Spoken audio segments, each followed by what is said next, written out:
Mag-aalas 10 na nang makakuha ko ng booking dito nga sa Eastwood at syempre sakto nandito na si ma'am. Tinanong ko na rin kung saan ang bayad. Ang sabi niya doon na daw sa drop off. Ilang saglit lang mga idol, pinasukan tayo agad ng panibagong booking. At syempre, pipikapin natin ito sa may Anonas. At ito nga sa may store na to, diyan natin pipikapin. Ma'am, lalamog po. Okay. Ma'am, thank you po. Makalipas nga ng 30 minutes na nakarating na rin ako dito sa SM Fairview.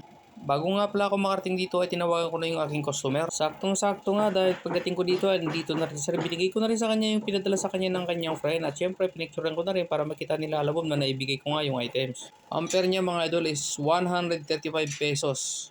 Bago nga pala tayo magpatuloy magbiyahe ay magagas muna tayo dahil wala na tayong gas. Nagbiblink na yung ating sensor.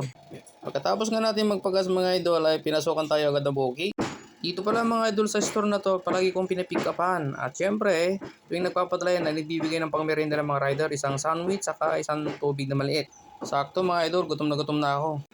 Minsan mga idol, hindi na ako bumibili ng pagkain ko o merienda, yan na lang kinakain ko tuwing nagugutom ako. Malaking bagay na rin to sa akin.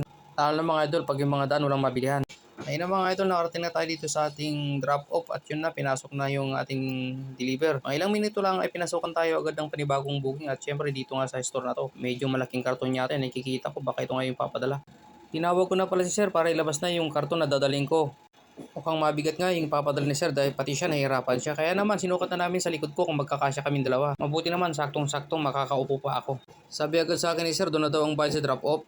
Pag alis ni sir, di na ako nagsayang ng oras, umalis na ako agad. Dahil nga mabilis tayo magpatakbo mga idol, nakarating tayo agad dito ng maaga-aga.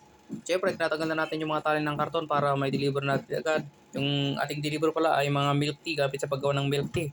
Pipicture muna natin pala mga idol para makita nila lagog na sure na na-deliver na natin. Ayun mga idol, salamat nga pala sa panonood sa aking mga video. Maraming salamat!